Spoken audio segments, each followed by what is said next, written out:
पहला यूहन्ना उसका पहला अध्याय और उसकी 5वीं आयत से 10वीं आयत तक। यहाँ पर लिखा है, जो समाचार हमने उससे सुना और तुम्हें सुनाते हैं वो ये है कि परमेश्वर ज्योति है और उसमें कुछ भी अंधकार नहीं। तो यहाँ पर जो यूहन्ना है वो किसके बारे में बात कर रहा है? यीशु मसीह के बारे में। और वो ये कह रहा है कि जो समाचार हमने यीशु से सुना वो हम तुम्हें भी बता रहे हैं कि वो क्या है, कि परमेश्वर जो है वो ज्योति है और उसमें कुछ भी अंधकार नहीं है। अंधकार मतलब कि कुछ भी निराशाएं या नेगेटिविटी, कुछ भी ऐसी बात जो अंधकार की बात है, जो सांसारिक बात है, वो नहीं है उसमें। वो क्या है? ज्योति है, वो सत्य है, उसमें शांति है। अंधेरे में होता है तो क्या लगता है हमें? एक डर सा लगता है, लेकिन रोशनी आ जाती है तो हम क्या हो जाते हैं? एकदम शांति में हो जाते हैं, हमें एक अच्छा लगता है, पॉजिटिव वाइब आती है।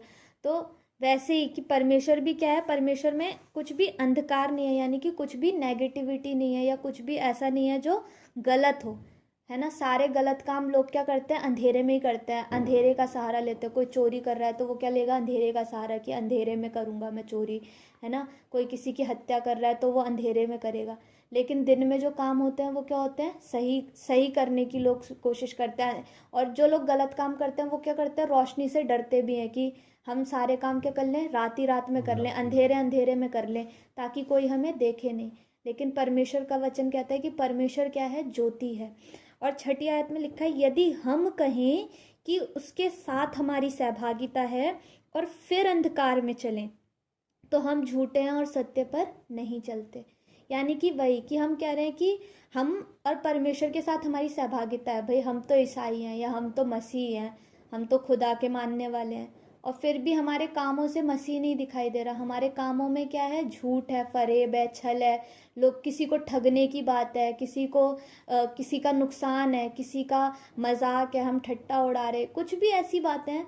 तो क्या है? फिर हमारी सहभागिता किससे नहीं है? परमेश्वर से नहीं है। साफ साफ यहाँ पर लिखा है कि यदि हम कह रहे हैं कि हमारी उसके साथ सहभागिता है और फिर भी हम किस में चल रहे हैं? अंधकार में ही चल रहे हैं, हम अपनी सोच के अनुसार ही चल रहे हैं। या कुछ लोग ऐसे होते हैं जो भाई डिप्रेशन में है तो वो नहीं, मैं तो निकल ही नहीं सकता, भले ही मसीह है लेकिन फिर भी उनका विश्वास ही नहीं है कि खुदा उनके लिए करेगा। लेकिन क्या है? अपनी सोच पे, नहीं मुझसे तो हो ही नहीं पाएगा, या मैं तो कर ही नहीं पाऊंगा, भाई परिस्थितियां ही नहीं है ऐसी, खुदा पे उनका कहीं विश्वास ही नहीं है।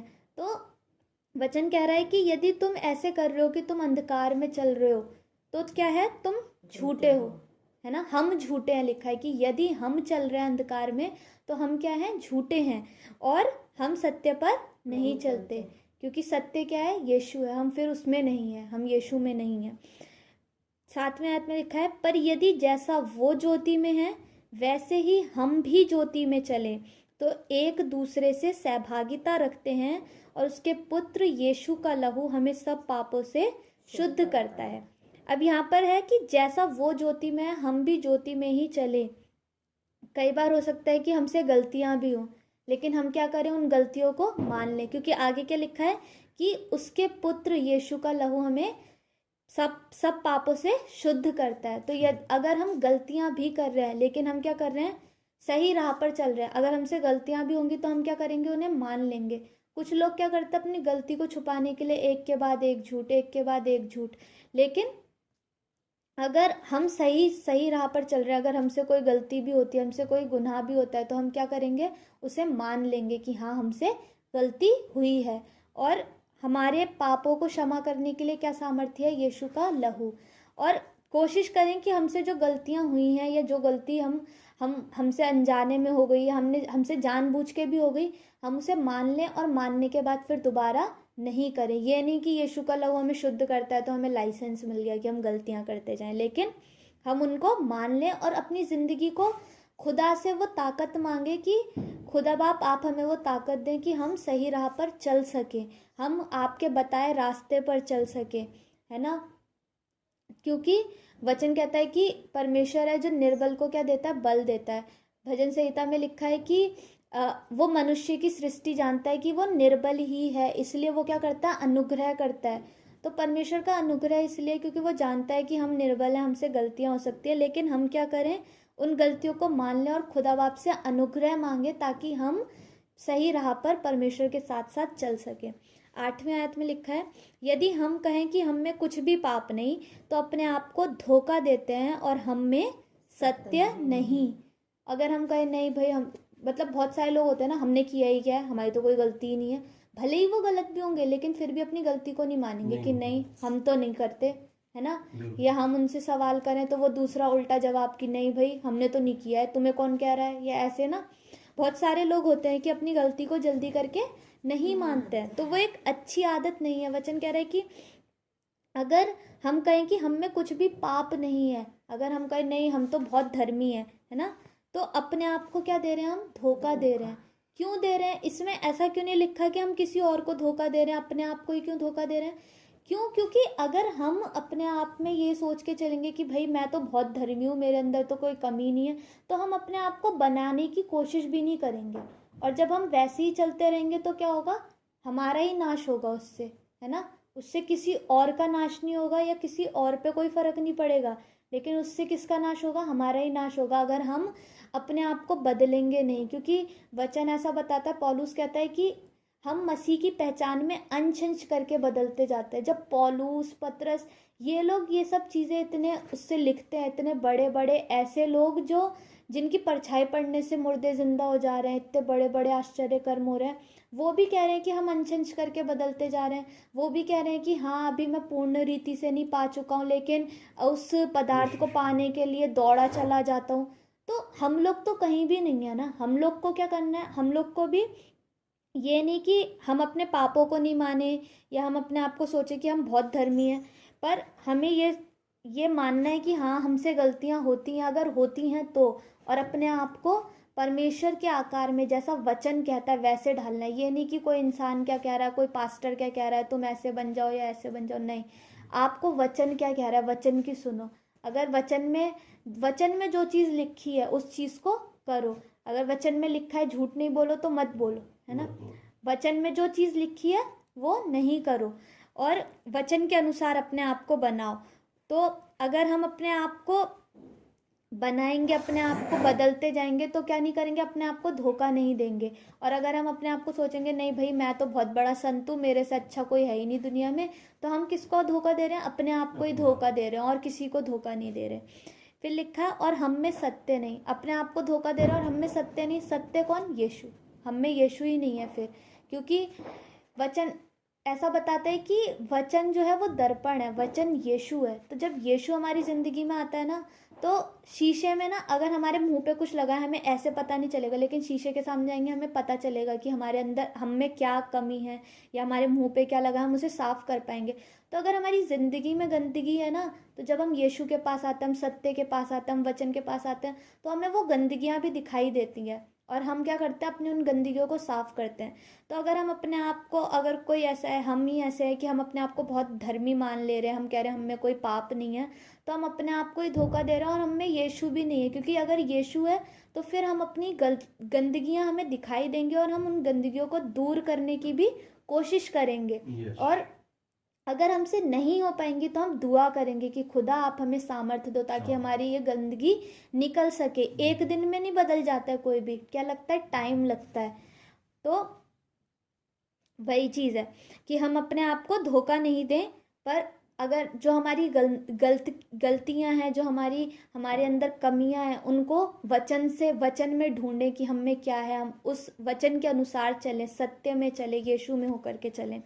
9वीं आयत में लिखा है, यदि हम अपने पापों को मान लें तो वो हमारे पापों को क्षमा करने और हमें सब अधर्म से शुद्ध करने में विश्वास योग्य और धर्मी है। वही चीज़ कि अगर हम अपने पापों को मान लेते हैं, जब तक हम नहीं मान रहे तब तक तो यीशु भी कुछ नहीं कर सकता, परमेश्वर ना। जब हम अपने आप में काम ही नहीं करने देना चाह रहे, हम प्रभु से कह रहे नहीं प्रभु हम तो भाई बहुत धर्मी है, हमारे अंदर कोई कमी नहीं है, तो प्रभु कहेगा ठीक है बेटा रह ले फिर तू धर्मी, है ना। लेकिन जब हम अपनी गलतियों को मान ले रहे, हम कह रहे पिता मेरे अंदर ये गलती है ना, मुझसे ये गलती हुई है, तो हमारा परमेश्वर इतना प्रेमी और इतना दयालु है। और वचन कह रहा है कि वो विश्वास योग्य है कि अगर हम प्रभु से मांग रहे हैं ना कि प्रभु मेरे पापों को क्षमा कर दे, मुझे धो दे, मेरे अधर्म से मुझे शुद्ध कर, तो वो हमारे अधर्म को दूर करने में, हमारे पापों को धोने में क्या है, विश्वास योग्य है। वो ऐसे धोखा देने वाला नहीं है या छोड़ने वाला नहीं है, वो धर्मी है कि उसने कहा कि मैं तुम्हारे पापों को शुद्ध करूँगा, तुम्हारे पापों को धोऊंगा, तुम्हें सब अधर्म से शुद्ध करूँगा। तो उसने सिर्फ कहा ही नहीं है, वो करेगा भी। वो क्या है, विश्वास योग्य, हम उस पर पूरी तरीके से भरोसा कर सकते हैं। 10वीं आयत में लिखा है कि यदि हम कहें कि हम में पाप नहीं तो उसे झूठा ठहराते हैं और उसका वचन हम में नहीं है। तो अगर हम कह रहे हैं कि हम में पाप नहीं है, अगर सब ये कहने लग जाए कि भाई हमने तो कोई पाप ही नहीं किया, हम में तो कोई पाप ही नहीं है, तो फिर यीशु ने बलिदान ही क्यों दिया अगर पाप नहीं है तो ना। तो हम क्या करते हैं, उसको झूठा ठहराते हैं, यानी कि यीशु के बलिदान को भी झूठा ठहराते हैं कि भाई उस यीशु ने इतना सब कुछ सहा हमारे लिए, उतना लज्जित हुआ, उतना सब कुछ बदनामी सही, है ना।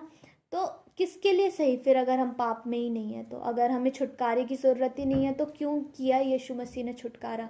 तो अगर हम ये कह रहे हैं कि भाई हम में कोई पाप नहीं है, हम में कोई गलती नहीं है, तो हम क्या कर रहे हैं, यीशु के बलिदान को भी व्यर्थ ठहरा रहे हैं, यीशु को भी झूठा ठहरा रहे हैं, और हम उसका वचन हम में नहीं है।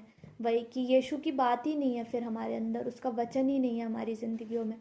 तो हम कोशिश करें कि जैसा आज हमने पढ़ा कि हम अपने पापों को मान सकें, हम वचन के साथ समय ज़्यादा से ज़्यादा बिताएं। जितना ज़्यादा समय बिताएंगे परमेश्वर के साथ, उतनी ही ज़्यादा क्या होगी, हमारी गलतियां भी हमें दिखाई देंगी, और हम अपने आप को उतना ही ज़्यादा ऐसे इम्प्रूव करेंगे, उतना ही ज़्यादा बदलते चले जाएंगे।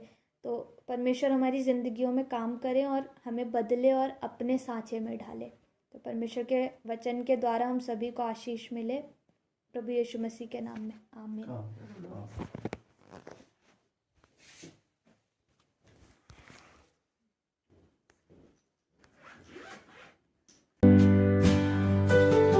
तेरी जय होवे सदा, सनातन तक तू राज करे। है तुझ सा कोई नहीं, सिंहासन पे विराजमान, धरती गाए तेरी गुणगान। है तुझ सा कोई नहीं, घुटनों पे आते हैं जय तेरी, गाते हैं। घुटनों पे आते हैं जय तेरी, गाते हैं। तू महान महान महान है, तू महान महान महान है तुझ सा कोई नहीं।